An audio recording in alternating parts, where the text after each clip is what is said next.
La Bible est, euh, est un livre qui a tellement été attaqué, mais qui est paradoxalement, en fait, sur lequel s'est fondée la civilisation occidentale. C'est très paradoxal, parce que notre civilisation aujourd'hui, on est un peu en transition de civilisation, je pense, clairement, mais notre civilisation occidentale, c'est basée sur les valeurs judéo-chrétiennes, sur les valeurs bibliques. Et d'ailleurs, ça a été un débat de rejeter ces valeurs judéo-chrétiennes actuellement et de dire mais c'est nos racines, c'était le débat. C'est toujours un débat, mais de moins en moins malheureusement. Et donc en fait, notre civilisation occidentale s'est basée sur ces valeurs-là. Mais à partir du 19e siècle, on a commencé à attaquer constamment ces valeurs, à les remettre en question. Et il y a quelques années, c'est un enseignant, Jean-Marc Taubois, qui le disait, c'est très triste, mais c'est très intéressant aussi, à l'ONU, l'Organisation des Nations Unies, un homme s'est levé et aurait déclaré ceci avec entrain, que nous sommes enfin libérés des 10 commandements. Et quand il a dit ceci avec tous les chefs d'État, tout le monde a applaudi. Et c'est très intéressant ce qui se passe parce que c'est exactement la période dans laquelle on vit, c'est-à-dire qu'on a remis en question toutes les valeurs judéo-chrétiennes. Et en fait, ces valeurs judéo-chrétiennes, ce sont les valeurs de la Bible. Et on les a attaquées, on les a remises en question. Et ma femme me disait, mais en fait, même si on ne croit pas en Dieu, dans les 10 commandements, il y a marqué « tu ne tueras point », il y a marqué « tu ne voleras point », il y a marqué « tu ne commettras pas adultère ». Ça veut dire que ce qui est horrible, mais horrible, c'est-à-dire se réjouir de mettre les 10 commandements de côté, ça voudra dire se réjouir de l'adultère, se réjouir du meurtre, se réjouir du vol. Ça voudra dire ça, ça veut dire remettre en question même ces valeurs-là. Et on le voit, ce même enseignant disait effectivement, aujourd'hui, on est dans une société où on va avoir plus de compassion envers le meurtrier qu'envers la victime. Parce que le meurtrier, il est malade, le pauvre. Et que la victime, ben, tant pis, c'est passé. Et en fait, on est dans une société où on inverse complètement les valeurs et où la racine de tout ça, c'est quoi? Eh bien, c'est le fait qu'on a pris de la distance envers les valeurs judéo-chrétiennes. Mais les valeurs judéo-chrétiennes, le fondement, c'est la Bible. Et donc, on a ceci qui est malheureusement une transition dans notre époque, l'époque dans laquelle nous vivons. Et la question finalement qu'on pourrait se poser, c'est pourquoi la Bible est-elle autant attaquée? Pourquoi elle est autant attaquée? Pourquoi systématiquement quand on va parler de la Bible, eh bien maintenant, on va dire que ce sont des légendes, que ce sont des récits empruntés à d'autres peuples, que ce sont des écrits qui ont été rajoutés, qui ont été modifiés, qui ont été écrits très tardivement en volant des textes des autres peuples, comme les Sumériens notamment. Pourquoi on attaque la Bible à ce point-là? Eh bien, pourquoi? Eh bien, je crois parce que Dieu et parce que Dieu parle. Et finalement, le fait d'attaquer la Bible, ce n'est pas la Bible qu'on attaque, c'est Dieu. C'est Dieu parce que dans la Bible, et on va commencer avec cela, les amis, on voit en premier, dans les tout premiers versets, que Dieu parle. Et l'homme ne veut pas écouter Dieu. C'est la racine, c'est son cancer. Vous savez ce que c'est qu'un cancer? C'est des cellules qui se développent de manière anarchique, et qui se répandent dans le corps et à un moment donné qui vont créer des dysfonctionnements à tel point que la personne va mourir. Et c'est le cancer de l'homme. Le cancer de l'homme, c'est qu'il ne veut pas écouter Dieu. Et comme son maître, il dit constamment, avec un petit sourire érudit, quoi Dieu a dit? Et on est là-dedans aujourd'hui, on est dans cette transition qui est à la fois terrible. Et moi, je vais vous donner un autre point qui est encore plus terrible que celui-ci. Que les incroyants mettent de côté Dieu, c'est une chose. Mais l'Église, quelle est la place de la Bible chez les croyants? Et les amis, là, c'est humiliant pour l'Église, l'état de l'Église en général, c'est que nous avons aussi pris, comme avec la prière, comme avec nos vies de prière, nous avons aussi pris une distance effroyable avec la parole de Dieu. Parfois dans des églises où finalement on a du mal à enseigner vraiment le texte biblique parce que ça plaît moins, parce que c'est moins fun. Parce que si je vous parle de pensée positive ou si je vous dis que vous êtes des rois et des reines de Dieu et que je construis mon message sur ça, mais vous allez être content. Et que je dis juste que Dieu va vous bénir, vous bénir, vous bénir, vous allez être content. Et on peut remplir des églises en leur disant ce qu'ils ont envie d'entendre. On peut les remplir en leur donnant de l'argent, ça marche aussi très bien, ou en leur disant ce qu'ils aiment entendre. Ou alors on prêche la parole de Dieu, et là c'est plus compliqué.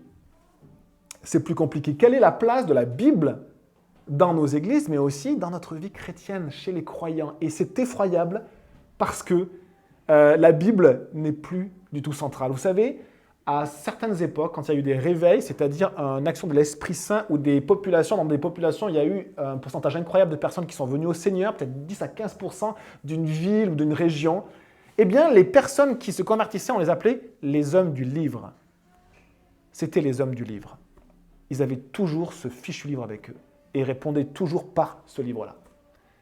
Et c'était une caractéristique de l'action de l'Esprit Saint. Il y a, et je finis mon introduction sur ça, une mise en garde de Jésus qui est très forte. Parce que Jésus dit que celui qui ne construit pas sa vie, et on peut le voir pour moi, pour vous, pour nos familles, pour notre Église, mais aussi pour la société, celui ou ceux qui ne construisent pas sur la parole de Dieu, la parole de Jésus, c'est comme un homme qui a construit sa maison sur du sable et qu'un jour la tempête arrivera. La tempête, les amis, elle est aux portes, la tempête.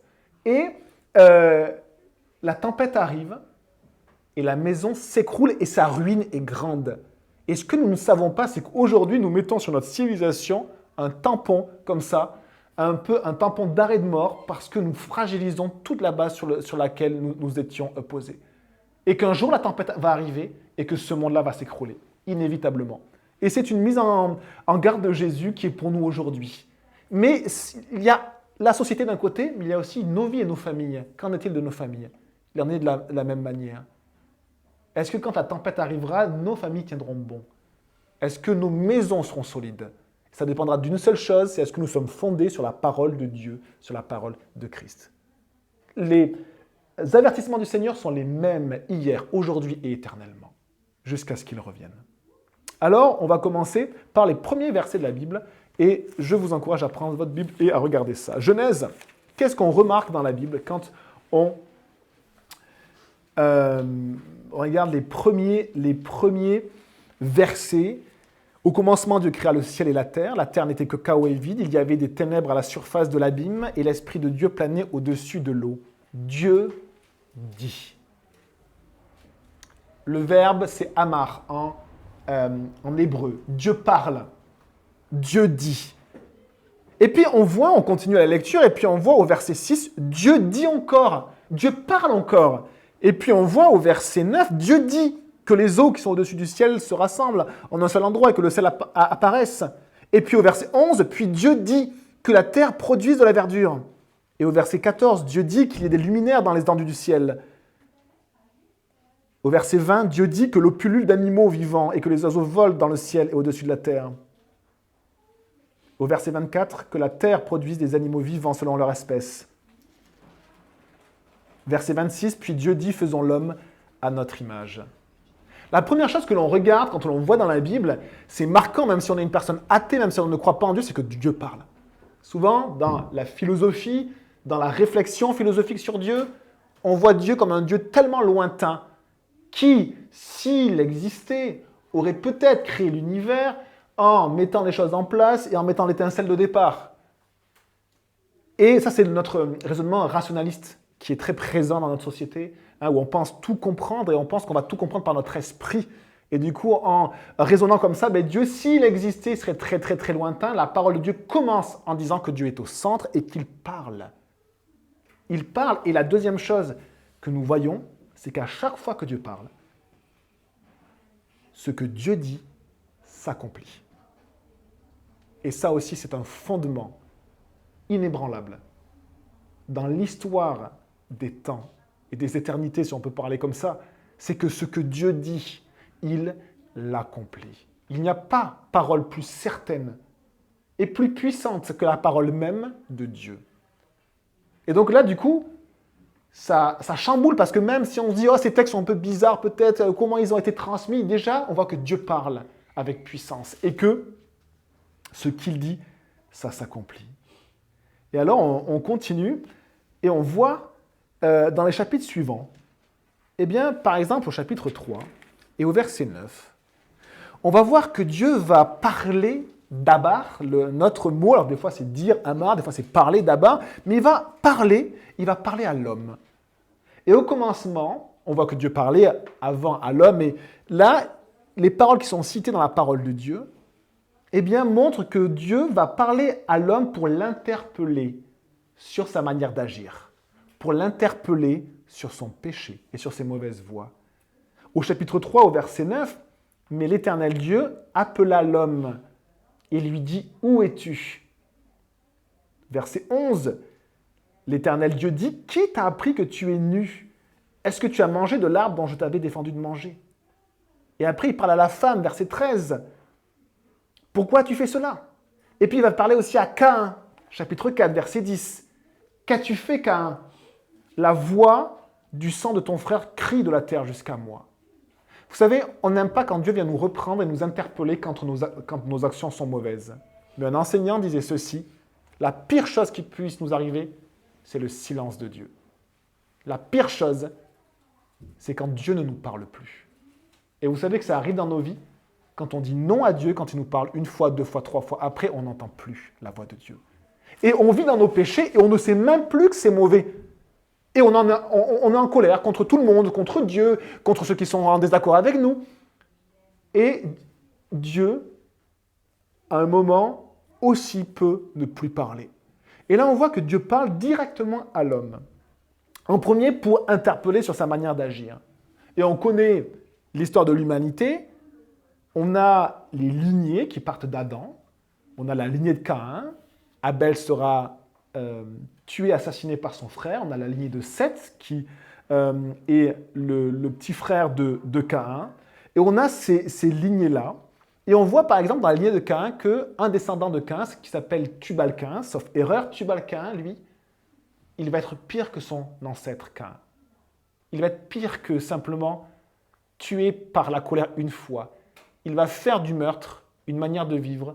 Il va en faire un adage. Et à ce moment-là, Dieu ne parle plus. Dieu ne parle pas. Et on voit que Dieu s'adresse directement à l'homme jusqu'à ce que l'homme s'éloigne et ne l'écoute plus. Dieu va parler aussi à Abimelech. Quand il va prendre la femme d'Abraham, il va lui dire « Abimelech, tu vas mourir parce que la femme que tu as prise, elle est mariée à Abraham. » Et c'est une grâce que Dieu parle comme cela. Parce que la pire des choses, ça serait que Dieu se taise.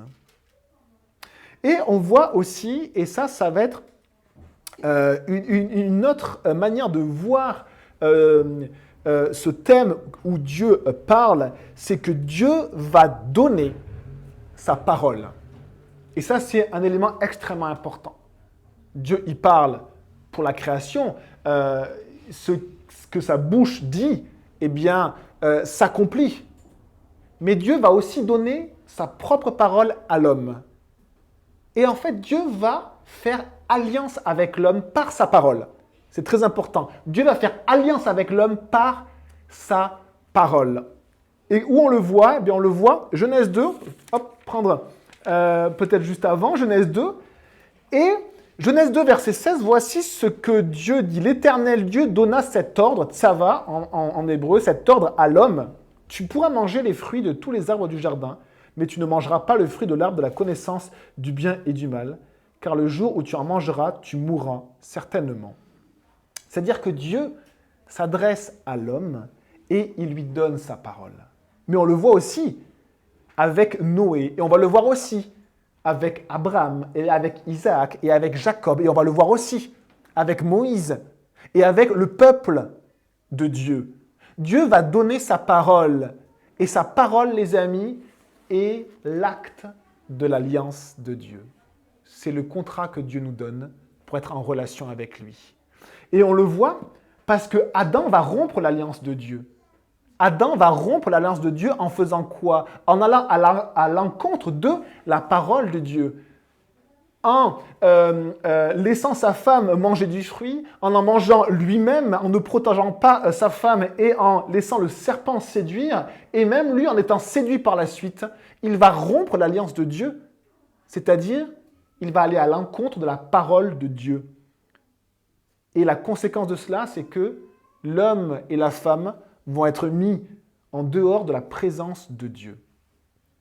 Mais Dieu, dans sa grâce et dans l'histoire des hommes, va constamment essayer de ramener l'homme à lui. Et à chaque fois, ça sera un échec. On voit qu'il y a des anges qui descendent du ciel à un moment donné dans la Genèse, et que même ces anges vont être pervertis par les hommes, ils vont coucher avec des femmes qui vont les séduire. On voit également à un moment donné, avec Noé, que Dieu va faire alliance avec lui, Genèse chapitre 6, et au verset 13, eh bien, Dieu va essayer autre chose, il va essayer d'effacer complètement la nature humaine de la terre et ne garder qu'une seule famille, en se disant, cette famille qui est juste, au moins ses descendants viendront à moi. Ça sera encore un échec.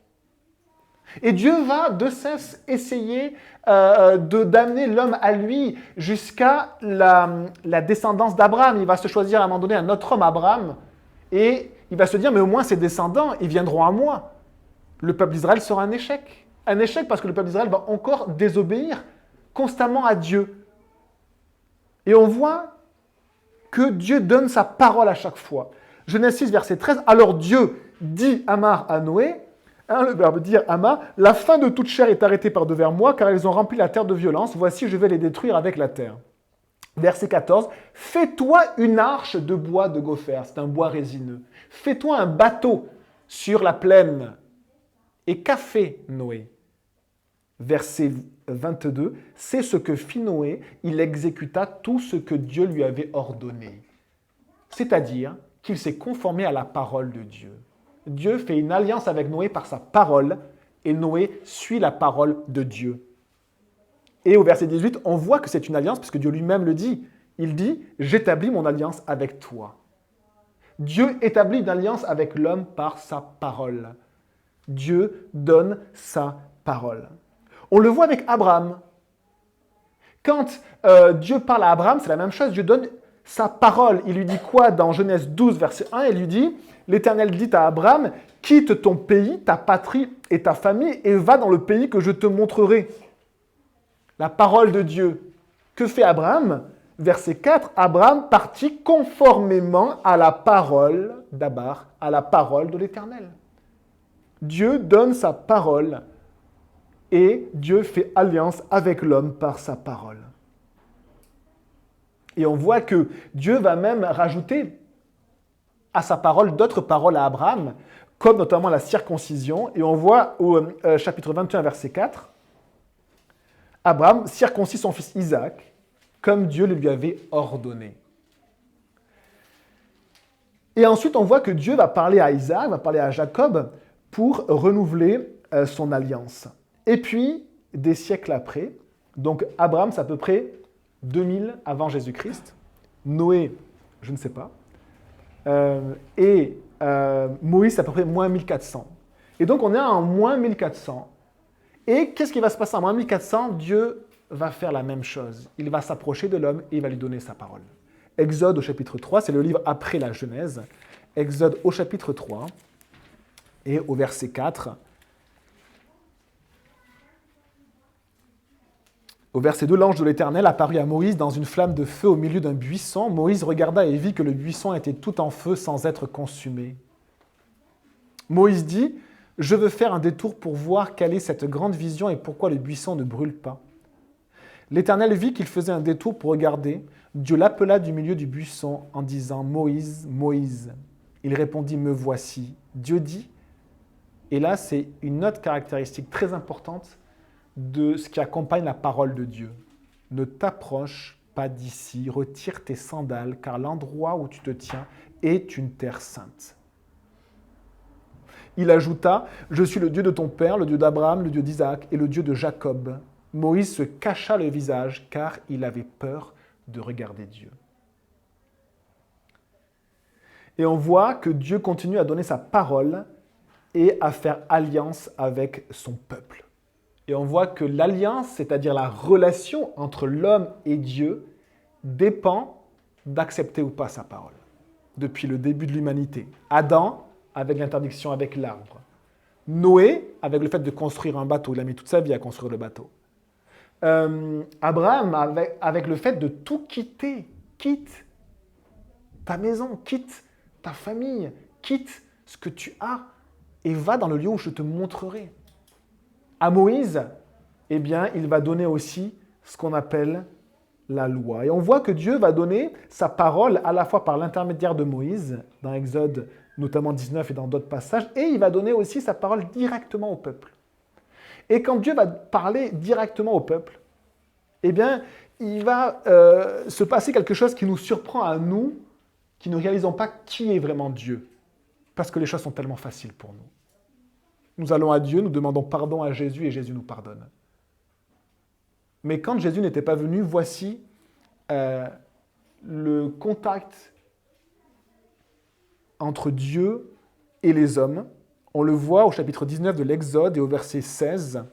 Le matin du 3e jour, il y eut des coups de tonnerre, des éclairs et une épaisse nuée sur la montagne. Le son de la trompette retentit fortement, et tout le peuple qui était dans le camp fut épouvanté.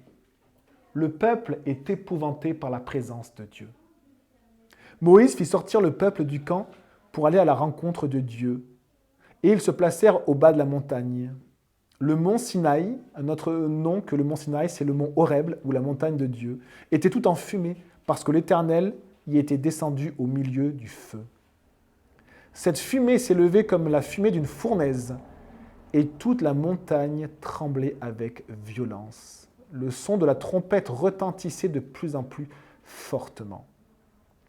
Et on voit, au chapitre 20, alors Dieu prononça toutes ces paroles, et Dieu parle à tout le peuple l'entend. Les prophètes ont eux aussi, parfois dans des visions, dans des songes, entendu la voix de Dieu. Et ils ont dit que c'était comme la voix de grandes eaux. Je ne sais pas si vous êtes allés des fois à des grandes chutes d'eau. Nous, on a eu la chance d'aller aux chutes de Niagara avec notre famille. Et en fait, le bruit que ça fait est étourdissant. Un bruit écrasant. Un bruit qui est à la fois sourd, profond, qui nous environne et qui nous fait peur. Et ici, la voix de Dieu fait peur. Parce que Dieu parle et que la voix de Dieu, la parole de Dieu est puissante. Pour créer les mondes, il en a fallu de la puissance. Pour dire que la lumière soit et la lumière fut, quelle parole peut dire ça? Nos paroles sont comme des paroles de fourmis par rapport à la parole de Dieu. Dieu parle avec puissance et cela épouvante l'homme. Alors que dans le jardin, au début, Dieu n'avait pas peur de l'homme. Si, il a eu peur quand il a rompu l'alliance et la parole de Dieu. Il a commencé à avoir peur. Mais avant, il n'avait pas peur. Et là, on voit que l'homme, finalement, il continue à avoir peur. Parce que Dieu se montre tel qu'il est, dans sa toute-puissance et dans sa grandeur. Et l'homme ne peut pas résister à la présence de Dieu. Et on voit de la peur, il est épouvanté. Et alors, Dieu donne ce qu'on appelle les 10 commandements ou les 10 paroles. Il commence en disant ceci. Comme au début de la Bible, au commencement, Dieu. Et ici, il commence ses paroles par « Je suis l'Éternel ». Je suis l'Éternel. Ton Dieu qui t'a fait sortir d'Égypte, de la maison d'esclavage, c'est-à-dire qui t'a libéré, qui t'a sauvé. Et après, Dieu donne les 10 commandements. Tu n'auras pas d'autre Dieu devant moi. Tu ne te feras pas de sculpture sacrée. Tu ne te prosterneras pas devant elle. Tu n'utiliseras pas le nom de l'Éternel, ton Dieu, à la légère. Souviens-toi de faire du jour du sabbat, le jour du repos, un jour saint. Honore ton père et ta mère, afin de vivre longtemps dans le pays. C'est pour les enfants. Tu veux vivre longtemps, honore tes parents. Tu ne commettras pas de meurtre. Tu ne commettras pas d'adultère. Tu ne commettras pas de vol. Tu ne porteras pas de faux témoignages, c'est-à-dire de mensonges contre ton prochain. Tu ne convoiteras pas ni la maison de ton prochain, ni la femme de ton prochain, ni son esclave, ni sa servante, ni son bœuf, ni son âne, ni tout ce qui lui appartient. Et au verset 18 du chapitre 20, on voit ceci. Tout le peuple entendait les coups de tonnerre et le son de la trompette et voyait les flammes de la montagne fumante. À ce spectacle, le peuple tremblait et se tenait à bonne distance. Ils dirent à Moïse, « Moïse, parle-nous toi, et nous écouterons, mais que Dieu ne nous parle pas. Sinon, nous allons mourir. » Et l'homme réalise que Dieu est saint. Que devant Dieu, aucun homme ne peut se tenir à cause de sa grandeur et de sa puissance. Parfois, nous sommes déconnectés de cette réalité-là. Quand on est dans nos petits jeux, dans nos petits divertissements, dans nos petits films ou nos petits écrans, on est déconnecté qu'il y a un Dieu tout-puissant qui est là et devant lequel on ne peut pas se tenir à cause de sa sainteté et de sa puissance. Pourquoi ? Parce que nous avons rompu la parole du Seigneur. Parce que nous avons rompu son alliance. Et on voit que malgré le fait que l'homme a vu la grandeur de Dieu, et Moïse va leur dire, il va dire ceci, il va dire, Moïse répond donc du coup à la suite du passage, « N'ayez pas peur, car c'est pour vous mettre à l'épreuve que Dieu est venu, et c'est pour que vous ayez sa crainte devant les yeux, afin de ne pas pécher. » Ce qui manque cruellement à l'homme, c'est la peur de Dieu. Nous parlons de Dieu, croyants ou incroyants, comme si nous étions Dieu nous-mêmes, et comme si nous pouvions, à un moment donné, avoir accès à Dieu et lui dire ce que l'on veut. Et à l'époque, les amis, toutes les populations savaient que c'était impossible. Pourquoi ? Parce qu'il y avait un monarque tout-puissant, qui lui-même se prenait pour Dieu. Et dans un palais extrêmement organisé, où personne ne pouvait entrer sans autorisation, personne ne pouvait parler au roi, comme quand il le souhaitait. À la moindre chose, le roi pouvait faire décapiter une personne et la tuer, c'était son droit. Il avait le droit de vie et de mort. Et nous, dans nos pays où on a des belles démocraties peut-être, eh bien nous parlons de Dieu, comme s'il était en dessous de nous. Moi, si Dieu existe, je te dirai ce que je vais lui dire. Tu ne pourras rien dire, mon ami, devant Dieu. Tu seras comme le peuple devant la montagne de Dieu, devant la fumée, devant la nuée, devant les trompettes retentissantes, devant sa voix qui est comme une voix de grandes eaux, devant les éclairs et le tonnerre. Vous savez que le mot tonnerre, c'est pareil que le mot voix. Tonnerre, la voix de Dieu, le mot voix, kaol, on en avait parlé, c'est le bruit. Et la voix, la bruit d'une personne, c'est sa parole. Et le tonnerre, il y a aussi une assimilation entre le tonnerre dans la Bible et la voix de Dieu. C'est le bruit du ciel, le tonnerre. C'est la voix aussi qui accompagne la puissance de Dieu.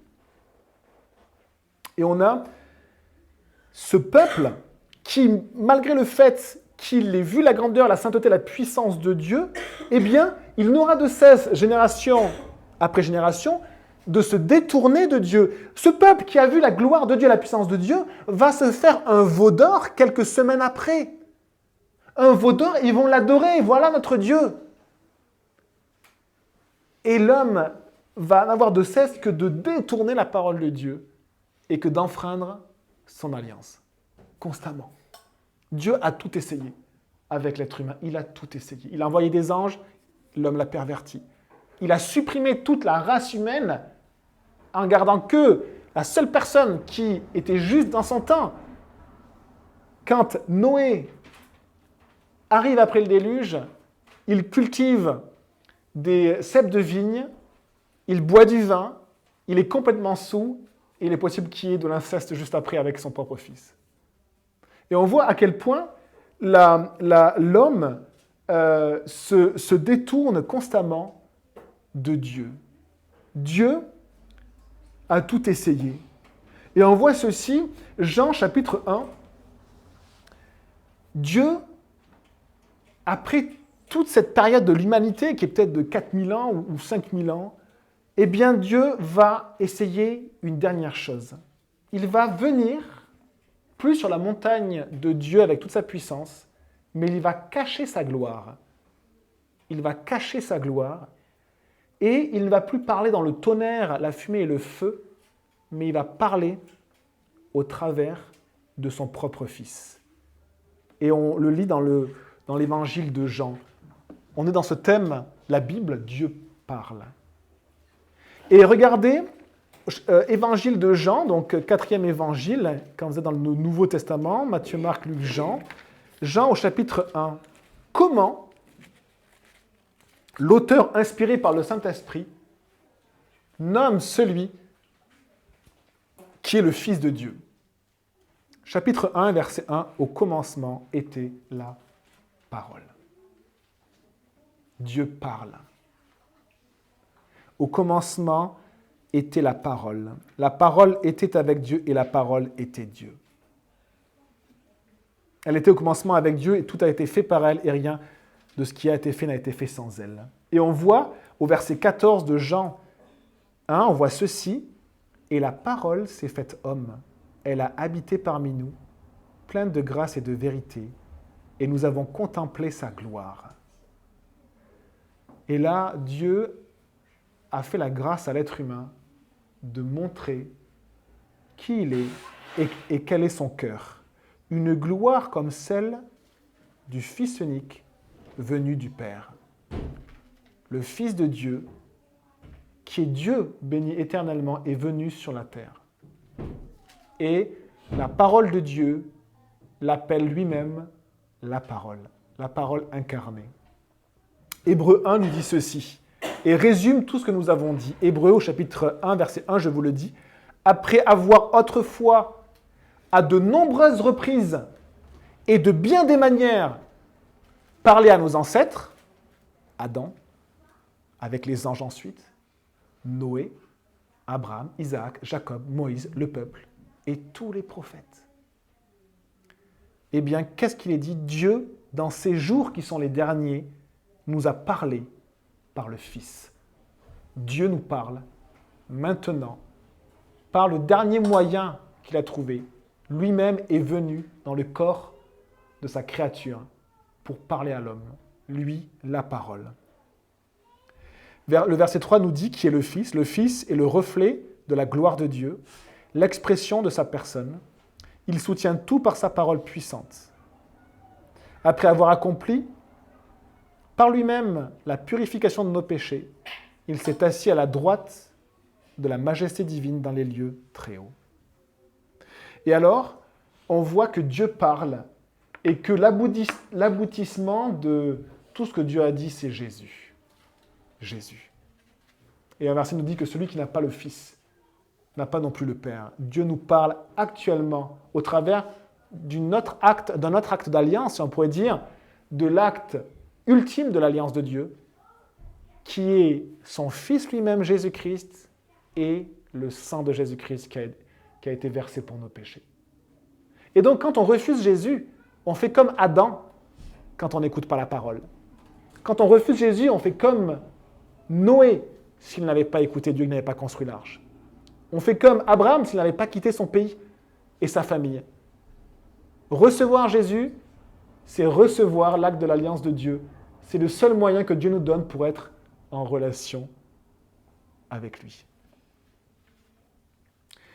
Et alors, ça, c'est la première partie du message. Et je voulais maintenant parler des écrits qui sont venus jusqu'à nous. Parce que Dieu a parlé. Mais une des attaques les plus fréquentes, c'est est-ce que ces textes sont vraiment fiables? Et dans notre environnement culturel actuel, on dit souvent on ne peut pas se fier à des écrits, en parlant de la Bible. Par contre, on va se fier à d'autres écrits en parlant de l'histoire humaine. Mais pour la Bible, on ne peut pas se fier à des écrits. Eh bien, ce qui est dommage, c'est que l'historien souvent met de côté une première critique qu'il devrait faire, c'est une critique textuelle, c'est de voir ce que le texte lui-même dit et s'il est conforme avec la culture de l'époque dans laquelle c'est censé être écrit. Et quand on commence à réfléchir comme ça, on voit à quel point tous les passages de la Bible et toutes les époques correspondent exactement à la culture du temps dans lequel ils sont censés être écrits. Comment l'homme, dans le temps de Joas ou de Josias, un des derniers rois d'Israël, aurait pu, soi-disant, pour unifier le peuple, écrire la Bible. C'est ce qu'on dit actuellement. On dit qu'au temps de Josias, avant la déportation, c'était vraiment le bazar. Et du coup, il a pris tous les textes qu'il y avait sous la main, il en a fait un gros mélange, et c'est la Bible. Mais lisez la Bible. Ce n'est pas un mélange. Que veut dire Bible? Est-ce que vous savez ce que veut dire le mot Bible? Bible, biblos, bibliothèque. Bible, c'est un mot grec, qui vient donc du mot grec biblos, qui veut dire les livres. Et donc finalement, la Bible, c'est une bibliothèque. La Bible signifie les livres. Ça veut dire que le mot même de la Bible signifie que la Bible est une compilation de textes. Et donc du coup, quand on sait ça, eh bien, On creuse et on regarde le texte pour savoir, d'accord, compilation de textes, alors lesquels? Et ce qui est vraiment intéressant, c'est que nous avons le mot livre en hébreu, c'est le mot sefer. Eh bien, ce mot-là, vous le retrouvez dans Genèse 5. C'est très intéressant parce que ça remet en question les théories modernes. Les théories modernes où on veut que les choses se soient faites les plus tardivement possible, comme ça on ne nous embête pas avec Dieu. Mais il suffit de lire la Bible et de voir que ça ne correspond pas à la critique textuelle. Chapitre 5. Voici le livre de l'histoire d'Adam. Le livre, c'est Sefer. C'est un document écrit. Et on voit ici que Adam eut pour fils Seth, que Seth eut pour fils Enoch. Et on a même les années de leur vie. Et le mot livre signifie document écrit. Ce qui signifie qu'il y avait un livre qui s'appelait le livre de la généalogie. Là, c'est traduit par histoire, mais c'est la généalogie ou la lignée d'Adam. Ça veut dire que les hommes ont commencé extrêmement tôt dans l'histoire de l'humanité à écrire, et notamment leur généalogie. Et cette généalogie va d'où jusqu'à où? Elle va d'Adam jusqu'à Noé. Et la tradition orale de certains peuples sur certaines périodes est une tradition qui parfois est extrêmement précise et fidèle. Et donc, peut-être que l'écriture existait dès le temps d'Adam, on ne sait pas, mais en tout cas, on peut penser qu'au temps de Noé, puisque ça s'arrête à Noé, Noé avait ce livre-là entre ses mains, le livre de la généalogie d'Adam, et qui a transmis ensuite. Donc ça, c'est simplement pour dire que les documents écrits existaient. Un premier document, et n'oubliez pas que la Bible, c'est une compilation. Et qu'il est possible aussi que dans l'histoire d'Israël, le rôle des prêtres était aussi un rôle de scribe, c'est-à-dire de protéger la parole de Dieu écrite et de la recopier le plus fidèlement possible. Et quand les prêtres recopiaient, parfois ils ajoutaient des notes, ils ne changeaient jamais le texte. Et parfois ils ajoutaient des notes, et parfois ils compilaient des textes les uns après les autres. Et donc ils ne transformaient pas la vérité, ils la conservaient. C'était des gardiens de l'écriture. Les gardiens de l'écriture qui considéraient le fait de conserver l'écriture plus précieuse que leur propre vie. Et on voit ici qu'on a un livre, mais ça ne se termine pas là. Dans Exode 17, on en a peu de données sur l'époque d'Abraham, mais Abraham était un Sumérien. L'écriture, selon les historiens, je prends un peu de recul parfois maintenant, mais a été inventé en 3000 avant Jésus-Christ, selon les historiens. Abraham, c'est 2000. Il venait de la civilisation qui était la plus développée de l'époque. Mais sûrement qu'il savait écrire. Et d'ailleurs, les actes d'achat et de vente se faisaient par l'écrit. Les actes de propriété se faisaient par écrit. On a retrouvé de ces époques-là énormément d'écrits sur des tablettes d'argile. Juste pour vous dire que l'écriture fait partie aussi de l'histoire de la Bible et qu'une des attaques qu'il y a eu et qui ont fait certains érudits tourner le dos à la Bible, c'est de dire « Moïse ne pouvait pas savoir écrire ». Et maintenant, quand on dit ça, on rigole. À quel point c'est une ânerie et une stupidité. Mais à l'époque, on n'avait pas retrouvé les tablettes d'argile. Et donc on disait que c'était une débilité, que c'était stupide que Moïse ait pu écrire le livre du Deutéronome, de l'Exode. C'était une stupidité. Eh bien, ce raisonnement-là, faites-le aujourd'hui. Aujourd'hui, on met à mal la Bible sur d'autres choses, sur l'évolution notamment, sur Adam et Ève, les premiers hommes. Et aujourd'hui, c'est une stupidité pour certains. N'oublions pas qu'il y a un temps de quelques dizaines d'années où on considérait que c'était une stupidité que Moïse ait pu écrire parce qu'il ne pouvait pas savoir écrire.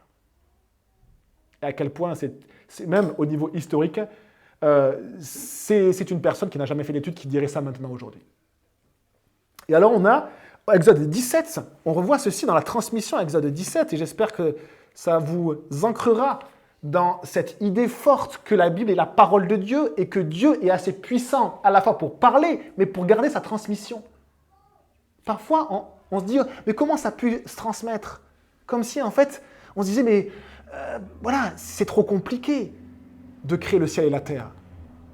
C'est trop compliqué de transmettre la parole du Seigneur. Et on voit à quel point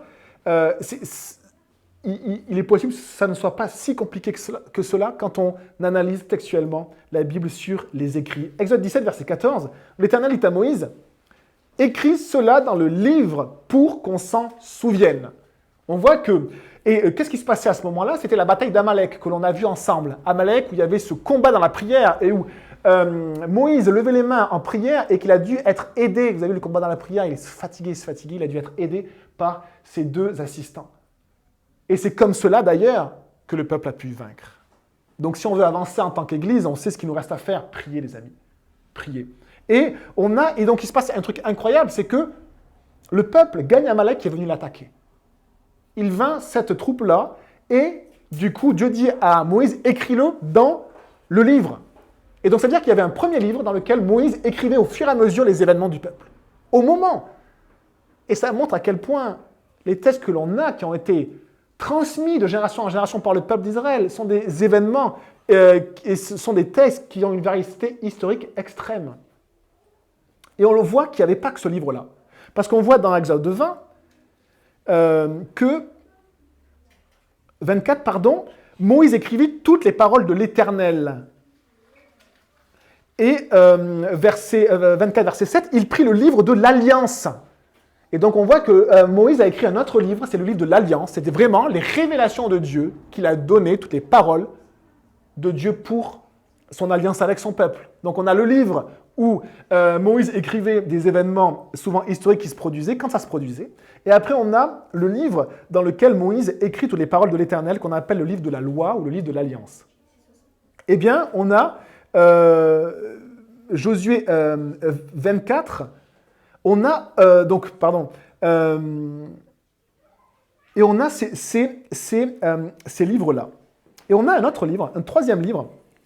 Dans Nombre 21, je vous le lis, dans Nombre 21, verset 14, je vous le lis, ils campèrent de l'autre côté de l'Arnon, rivière qui coule dans le désert. Donc on a toute une situation sur le territoire des Amoréens. Et au verset 14, on lit, c'est pourquoi il est parlé dans le livre des guerres de l'Éternel, de Vaed en Supha, donc c'est des territoires, et c'est torrent de l'Arnon, donc qui cite simplement précisément la typologie du terrain. Et on voit que ceci est écrit dans un troisième livre, qui était le livre des guerres de l'Éternel. Et donc on voit à quel point, au moment où ça s'est passé, le peuple écrivait ce qu'il vivait. Que ce soit dans les guerres, que ce soit dans ce que Dieu lui demandait d'écrire sur des événements particuliers, que ce soit dans la parole même de Dieu que Dieu donnait, il écrivait sur le moment. Et donc, il n'y a plus de tradition orale à ce moment-là. Il y a un écrit qui a été mis sur le papier, ce n'était pas du papier, mais qui a été mis sur des documents, des documents écrits, dès que ça s'est produit. Et on voit également, quand on continue, et dans Josué, effectivement, qu'il nous est parlé d'un autre livre, le livre du juste. Et on voit également que l'écriture était finalement assez commune, même pour les rois, même pour Abraham, bien sûr, pour Josué. Parce qu'eux-mêmes, on peut penser, alors soit ils avaient les prêtres qui sont devenus des spécialistes de l'écriture, soit eux-mêmes écrivaient également. Et on a donc, et on suit, alors je ne vais pas tout faire parce que c'est un petit peu long, mais on a ceci, on a des registres généalogiques également, qui sont notés dans la Bible, un peu comme le premier registre généalogique du livre des généalogies d'Adam. Et on voit que pour les prophètes aussi de l'Éternel, où ces prophètes-là parlent de révélations assez hallucinantes, Jérémie, Ésaïe, Dieu va leur demander d'écrire tout ce qu'ils entendent. À quel point ce que nous avons là, les amis, c'est de l'or. C'est plus précieux que de l'or. Parce que c'est des paroles de Dieu que des serviteurs de Dieu ont écrites fidèlement et qui ont été transmises par un peuple fidèlement jusqu'à nos jours. Et alors, effectivement, et j'en parlerai aussi, je parlais de la transmission des textes. La transmission, c'est qu'on peut se dire, mais oui, même ça a été écrit à ce moment-là, les textes se modifient. Eh bien, à cela, on a un argument qui est très fort. C'est que vous savez que on a découvert, après la Seconde Guerre mondiale, dans les années 47-48, on a découvert les manuscrits qu'on appelle les manuscrits de la mer morte. Les manuscrits de Qumran. La région s'appelait Qumran. C'était une petite société qui était un peu sectaire, qui était extrêmement religieuse, qui recopiait des textes et qui a dû, quand les Romains sont arrivés en 70 après Jésus-Christ, ont dû les cacher dans des grottes. Et comme les Romains ont tout détruit, eh bien, on a perdu la trace de ces personnes-là qui ont dû mourir pendant ce temps-là ou qui ont dû fuir définitivement. Et on a retrouvé ces textes 2000 ans après. Le problème, c'est que nous avions des versions de la Bible, des manuscrits qui dataient, les plus complets manuscrits de la Bible dataient de 800 ans après Jésus-Christ. Et ça ne posait pas de problème aux gens qui croyaient. Mais 800 ans après Jésus-Christ, sachant que Moïse, c'est 2200 ans avant, sachant que Noé, c'est 2800 ans avant, c'est vrai que ça fait long. Eh bien, on a retrouvé dans les manuscrits de Qumran des textes qui dataient de moins 300. Et donc, on a pu comparer entre moins 300 et 800 si les scribes avaient la capacité à transmettre. C'est-à-dire que là, Dieu, il nous donne un cas d'école. Le cas d'école, c'est est-ce que c'est possible de transmettre sur 1000 ans un texte fidèlement? Et Dieu, dans sa puissance et sa grâce, il a gardé un rouleau en entier. On a retrouvé un rouleau entier. Même pas des bribes de texte. Parfois, on ne trouve que des bribes. C'est très compliqué de trouver les textes d'origine. C'est le rouleau d'Ésaïe en entier. Ils ont pu comparer mot à mot le rouleau d'Ésaïe de moins 300 avec le livre d'Ésaïe en plus 800. Et ils se sont aperçus que le sens était exactement le même et que les modifications étaient sur des vocabulaires mineurs qui ne touchaient absolument pas le sens. Et donc, on a 1100 ans d'écart. Et on voit qu'un peuple a été capable de transmettre sur 1100 ans la parole exactement. Alors moi, je dis ça juste aux historiens. Parce que les historiens, ils disent, oui, mais c'est à partir de moins 300 que ça a été fixé. Ils disent toujours ça. C'est-à-dire qu'à un moment donné, tout ce qu'on découvre, ils vont reculer pour toujours remettre en question. Mais si Dieu a été capable d'utiliser un peuple pour transmettre sur les 1100 ans, qu'est-ce qui se passe sur les 1100 ans avant? C'était le chaos? Et sur les 1100 ans avant? Et sur les 1100 ans avant? Depuis Noé, ou même depuis Adam. En fait, vous voyez à quel point Dieu nous montre que sa parole n'est pas une parole qui a été volée par les peuples, des légendes ou des contes, mais qu'elle est la véritable parole de Dieu, sûre, vraie, efficace dans toutes ses phrases, dans tous ses mots même. Parce que même il y a eu un travail de l'esprit dans la transmission. Même les scribes qui recopiaient parfois la parole de Dieu, eh bien, pouvaient rajouter certaines fois des notes. Par exemple, on voit à un moment donné que Dieu va arrêter le soleil ou va faire reculer le soleil au temps de Josué. Et là, tout le monde va dire, ben, c'est impossible. Oui, mais que Dieu le crée le ciel et la terre, c'est impossible aussi. Et pourtant, Dieu l'a fait. Donc c'est impossible, oui, mais Dieu l'a fait. Et en fait, ce qui est très étonnant, c'est qu'à ce moment-là, c'est comme une note d'un copiste qui écrit « N'est-ce pas écrit dans le livre du juste ?» Ça veut dire quoi? Ça veut dire que quand ce moment, quand cet événement s'est passé, on a écrit cet événement et on l'a conservé dans le livre du juste. Et souvent, c'était des livres où on rajoutait au fur et à mesure des choses. Pour dire à quel point que ce que l'on lit dans la Bible a une véracité historique extrême. Et que la principale cause du libéralisme même dans les sphères d'érudition actuelles, dans l'élite, la racine même, c'est simplement quoi Dieu a dit. Ce n'est pas une recherche historique, c'est un rejet de la parole même de Dieu. Et alors, je voudrais finir avec ceci, et simplement de vous dire comment maintenant utiliser ces textes. Comment ils utilisaient ces textes-là, ces textes incroyables? Eh bien, on peut prendre dans Josué, et on a un tellement beau passage où Dieu parle à Josué et il dit ceci. Il dit au verset 8 ceci, il dit « Que ce livre de la loi ne s'éloigne pas de toi, médite-le jour et nuit, pour agir avec fidélité, conformément à tout ce qui est écrit. Car c'est alors que tu auras du succès dans tes entreprises, c'est alors que tu réussiras. » Un autre verset de la Bible nous dit « Fais de l'Éternel tes délices, et il accomplira ce que ton cœur désire. » Respecte ses commandements, respecte son alliance, respecte sa parole, et tu seras en relation avec lui. Le peuple va se détourner constamment de Dieu, et Dieu, à tel point que Dieu va même le faire sortir de sa promesse, c'est-à-dire du territoire d'Israël. Le peuple est loin de Dieu, le peuple est endormi, le peuple vit la conséquence de ses péchés. Et 70 ans après, Dieu ramène son peuple en Israël. C'est un moment de réveil, un moment où les gens, où le peuple de Dieu se souvient de la parole de Dieu. Et en conclusion, je vous lis ce qui est écrit, après on aura fini pour cet enseignement, c'est la conclusion de ce message. Et vous le lisez, vous pouvez le prendre, c'est dans Néhémie 8.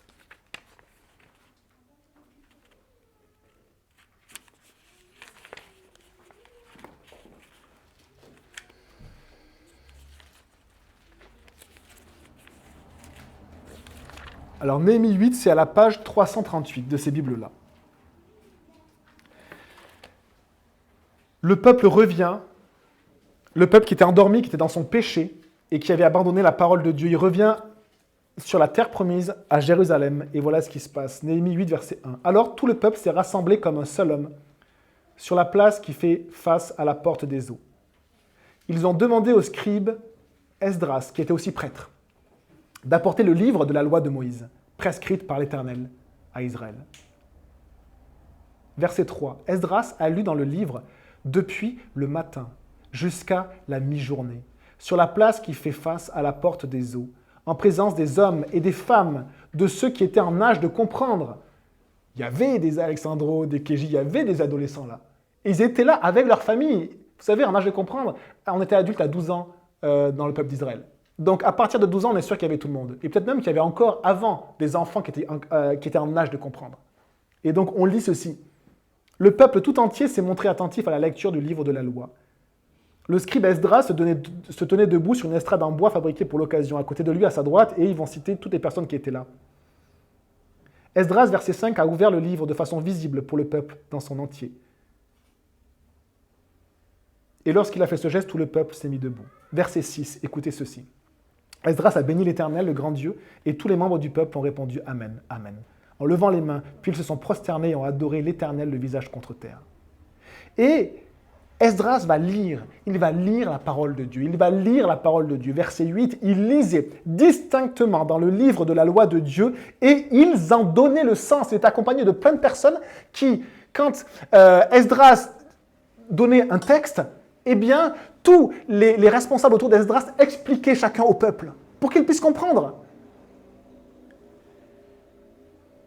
Et ils en donnaient le sens pour faire comprendre ce qu'ils avaient lu. Et regardez ce qui se passe. Verset 9. Le gouverneur Néhémie, le prêtre et scribe Esdras et les Lévites qui donnaient des explications ont dit à l'ensemble du peuple « Ce jour est un jour saint pour l'Éternel, votre Dieu. Ne prenez pas le deuil et ne pleurez pas. En effet, le peuple tout entier pleurait à l'écoute des paroles de la loi. » Le peuple revient à la parole de Dieu. Et il pleure à tel point il voit qu'il était loin de la parole de Dieu. On s'arrête là, les amis, et on va prier et on aura ce moment de Sainte Seine. Et Esdras va dire ces passages vraiment magnifiques. En effet, ne soyez pas tristes car c'est la joie de l'Éternel qui fait votre force. Seigneur Jésus, on te remercie, mon Dieu, pour ton nom et pour ta parole, Seigneur, ce matin. On te demande, s'il te plaît, que tu ancres nos vies dans ta parole, que tu nous enracines en elle, qu'il n'y ait aucun doute sur le fait qu'elle est la vérité et que nous préférions t'écouter toi plutôt que des voix d'hommes, Seigneur. Même s'ils sont érudits, même s'ils sont des personnes d'élite, parce que nous pensons que toi, tu es au-dessus des élites, Seigneur, que tu es plus intelligent que les élites, que tu as l'histoire des hommes entre tes mains, les matériaux sur lesquels on a écrit entre tes mains, que tu es ce Dieu qui nous a transmis ce que tu as dit, la parole vivante, permanente et efficace de Dieu. S'il te plaît, Seigneur, ramène-nous à ta parole et qu'elle puisse être le rocher de nos vies, qu'on puisse se fonder en elle et quand ta tempête arrivera, Seigneur, qu'on puisse simplement réaliser que notre famille, que notre maison, eh bien, ne s'écroule pas parce qu'elle est fondée sur le roc. Jésus, merci que tu puisses être loué, Seigneur, pour ta parole. Que ton nom soit béni, Seigneur. Amen. On va prendre un moment.